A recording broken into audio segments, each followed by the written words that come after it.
Hi ಎಲ್ಲರಿಗೂ ನಮಸ್ಕಾರ.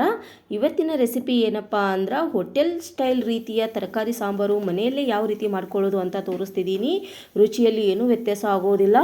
ತುಂಬ ಸುಲಭವಾಗಿ ರುಚಿಕರವಾಗಿ ಮನೆಯಲ್ಲೇ ತರಕಾರಿ ಸಾಂಬಾರು ಮಾಡ್ಕೋಬೋದು ಫ್ರೆಂಡ್ಸ್. ತರಕಾರಿ ಒಂದಿದ್ರೆ ಸಾಕು. ಈಗ ಯಾವ ರೀತಿ ತರಕಾರಿ ಸಾಂಬಾರು ಮಾಡೋದು ಅಂತ ನೋಡೋಣ. ಮೊದಲಿಗೆ ನಾನಿಲ್ಲಿ ತರಕಾರಿನ ಕಟ್ ಮಾಡಿ ತೊಗೊಂಡಿದ್ದೀನಿ. ಕ್ಯಾರೆಟು, ಮುಲ್ಲಂಗಿ, ಆಲು ಮತ್ತು ನಾನಿಲ್ಲಿ ನುಗ್ಗೆಕಾಯಿ ಇಷ್ಟನ್ನು ಹಾಕೋತಿದ್ದೀನಿ. ನೀವು ಬೇರೆ ತರಕಾರಿನೂ ಸೇರಿಸ್ಕೋಬಹುದು. ಮೊದಲಿಗೆ ನಾನು ಇಲ್ಲಿ ಗ್ಯಾಸನ್ನು ಆನ್ ಮಾಡಿ ಅದರ ಮೇಲೆ ಒಂದು ಬೊಗಣಿನ ಇಟ್ಕೊಂಡಿದ್ದೀನಿ. ಇದಕ್ಕೆ ಇವಾಗ ನಾನು ಒಂದು 2-3 ಟೇಬಲ್ ಸ್ಪೂನು ಎಣ್ಣೆನ ಹಾಕೋತಿದ್ದೀನಿ. ಎಣ್ಣೆನ ಹಾಕೊಂಡು ಇದಕ್ಕೆ ಮತ್ತು ಜೀರಿಗೆ ಮತ್ತು ಸಾಸಿವೆ ಕರಿಬೇವನ್ನ ಹಾಕೋಬೇಕು.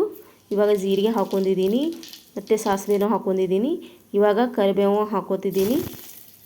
ಎಲ್ಲನೂ ಫ್ರೈ ಮಾಡ್ಕೋಬೇಕು. ಮತ್ತು ಇವಾಗ ನಾನು 1 ಗಡ್ಡೆ ಬೆಳ್ಳುಳ್ಳಿನ ಜಜ್ಜಿಟ್ಟಿದ್ದೆ ಅದನ್ನು ಸೇರಿಸ್ಕೊಂಡಿದ್ದೀನಿ. ಇವಾಗ ಚೆನ್ನಾಗಿ ಫ್ರೈ ಮಾಡ್ಕೋಬೇಕು. ಬೆಳ್ಳುಳ್ಳಿನ ಸ್ವಲ್ಪ ಹಸಿ ವಾಸ ಹೋಗೋವರೆಗೂ ಫ್ರೈ ಮಾಡ್ಕೊಂಡ್ರೆ ಸಾಕು. ನೋಡ್ತಿರ್ಬೋದು ಇವಾಗ ಸ್ವಲ್ಪ ಬೆಳ್ಳುಳ್ಳಿ ಕೆಂಪಗಾಗಿದೆ. ಈ ಟೈಮಲ್ಲಿ ನಾನು 1 ಸ್ಪೂನು ಅರಿಶಿಣ ಮತ್ತು 2 ಸ್ಪೂನು ಸಾಂಬಾರು ಪೌಡರನ್ನ ಹಾಕೋತಾ ಇದ್ದೀನಿ. ಸಾಂಬಾರು ಪೌಡರ್ ಇಲ್ಲಾಂದರೆ ನೀವು ಅಚ್ಚ ಖಾರದ ಪುಡಿ ಹಾಕ್ಕೊಂಡು ಮತ್ತು ಮಸಾಲನ ಬೇರೆ ರುಬ್ಬಿನೂ ಹಾಕ್ಕೋಬೋದು.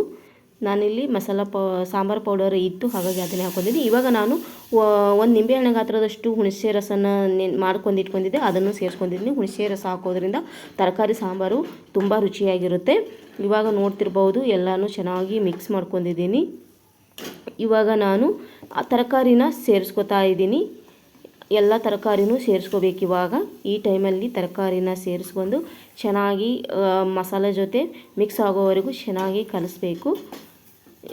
ನೋಡಿ ನಾನಿಲ್ಲಿ ಕಲಿಸ್ಕೊತಾ ಇದ್ದೀನಲ್ಲ, ಈ ರೀತಿ ನೀವು ಮಾಡ್ಕೋಬೋದು ಫ್ರೆಂಡ್ಸ್. ಇದರಲ್ಲಿ ಏನು ಕಠಿಣ ಇಲ್ಲ. ಮನೆಯಲ್ಲಿ ತರಕಾರಿ ಇದ್ದರೆ ಸುಲಭವಾಗಿ ಹೋಟೆಲ್ ರೀತಿಯಲ್ಲೇ ಮಾಡ್ಕೋಬೋದು. ರುಚಿಯಲ್ಲಿ ಏನು ವ್ಯತ್ಯಾಸ ಆಗೋಲ್ಲ, ಅದೇ ರೀತಿ ಆಗುತ್ತೆ. ನಾವು ಹೋಟೆಲ್ಗೆ ಹೋಗೋದೇ ಇಲ್ಲ, ಮಾಡೋದೇ ಬೇಡ. ಈ ರೀತಿ ಅಷ್ಟು ಚೆನ್ನಾಗಿ ಆಗುತ್ತೆ. ಇವಾಗ ನಾನು ಒಂದು ಪ್ಲೇಟನ್ನು ಮುಚ್ಚಿ ಇದನ್ನು ಒಂದು 10 ನಿಮಿಷ ಕುದಿಯೋದಕ್ಕೆ ಬಿಡ್ತೀನಿ. ಸೈಡಿಗೆ ನಾನಿಲ್ಲಿ ಕುಕ್ಕರ್ನಲ್ಲಿ ಒಂದು ಟೊಮೊಟೊನ ಹಾಕಿ ಬೇಳೆನ ಕುದಿಸ್ಕೊಂಡು ಇಟ್ಕೊಂಡಿದ್ದೀನಿ. ನೋಡ್ತಾ ಇರ್ಬೋದು ಬೇಳೆ ಚೆನ್ನಾಗಿ ಕುದ್ದಿದೆ, ಮೆತ್ತಗೆ ಕುದ್ದಿದೆ ನೋಡ್ತಾ ಇರ್ಬೋದು. ಸ್ವಲ್ಪ ಅದನ್ನು ಸೌಂಟಲ್ಲಿ ಕಲಸಿದ್ರೆ ಸ್ಮ್ಯಾಶ್ ಆಗುತ್ತೆ, ಚೆನ್ನಾಗಿ ಮೆತ್ತಗೆ ಆಗುತ್ತೆ.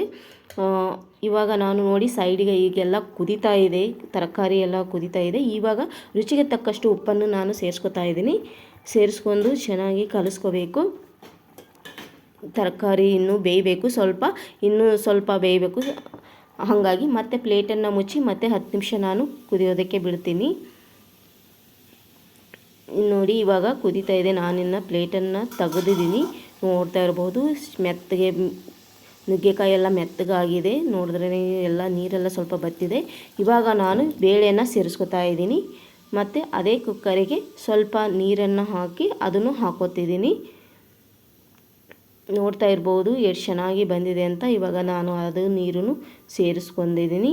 ಹಾಕೊಂಡು ಇವಾಗ ಸ್ವಲ್ಪ ಮಿಕ್ಸ್ ಕೊಡಬೇಕು. ಎಲ್ಲ ತರಕಾರಿ ಬೇಳೆ ಎಲ್ಲ ಚೆನ್ನಾಗಿ ಮಿಕ್ಸ್ ಆಗಬೇಕಲ್ವ, ಹಾಗಾಗಿ ಮಿಕ್ಸ್ ಕೊಡ್ತಾಯಿದ್ದೀನಿ. ನೋಡ್ತಾ ಇರ್ಬೋದು ತರಕಾರಿ ಸಾಂಬಾರು ಸೂಪರಾಗಿದೆ. ನೀವು ಈ ರೀತಿ ಟ್ರೈ ಮಾಡಿ, ಚೆನ್ನಾಗಿರುತ್ತೆ. ನೀವು ಒಂದು ಸಲ ಈ ಥರ ಮಾಡ್ಕೊಂಡ್ರೆ ಹೋಟೆಲ್ಗೆ ಹೋಗೋದಿಲ್ಲ ಫ್ರೆಂಡ್ಸ್, ಅಷ್ಟು ರುಚಿಯಾಗಿರುತ್ತೆ, ಚೆನ್ನಾಗಿರುತ್ತೆ. ನೋಡ್ತಾ ಇರ್ಬೋದು ನೋಡಿ ಎಷ್ಟು ಚೆನ್ನಾಗಿದೆ. ಇವಾಗ ನಾನು ಮೇಲ್ಗಡೆ ಸ್ವಲ್ಪ ಕೊತ್ತಂಬರಿನ ಸೇರಿಸ್ಕೊತಾ ಇದ್ದೀನಿ.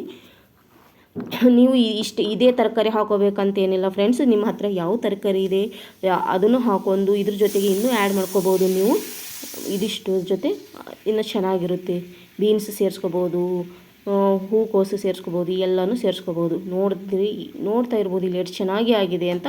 ನೀವು ಒಂದು ಸಲ ಟ್ರೈ ಮಾಡಿ ಹೇಗೆ ಬಂತು ಅಂತ ಕಮೆಂಟಲ್ಲಿ ತಿಳಿಸಿ. ಈ ವಿಡಿಯೋ ಇಷ್ಟವಾದರೆ ಲೈಕ್ ಮಾಡಿ, ಶೇರ್ ಮಾಡಿ ನಿಮ್ಮ ಫ್ರೆಂಡ್ಸ್ಗೆ. ಇನ್ನೂ ಯಾರೆಲ್ಲ ನನ್ನ ಚಾನಲ್ನ ಸಬ್ಸ್ಕ್ರೈಬ್ ಮಾಡ್ಕೊಂಡಿಲ್ಲ ಪ್ಲೀಸ್ ದಯವಿಟ್ಟು ಸಬ್ಸ್ಕ್ರೈಬ್ ಮಾಡ್ಕೊಳ್ಳಿ. ನಾನು ಮಾಡೋ ಎಲ್ಲ ವಿಡಿಯೋಸು ನಿಮಗೆ ಬರುತ್ತೆ ಫ್ರೆಂಡ್ಸ್. ಹಾಗೆ ನಮ್ಮ ಚಾನಲ್ಗೆ ಸಪೋರ್ಟ್ ಮಾಡಿ ಅಂತ ಕೇಳ್ಕೊತಾ ಇದ್ದೀನಿ.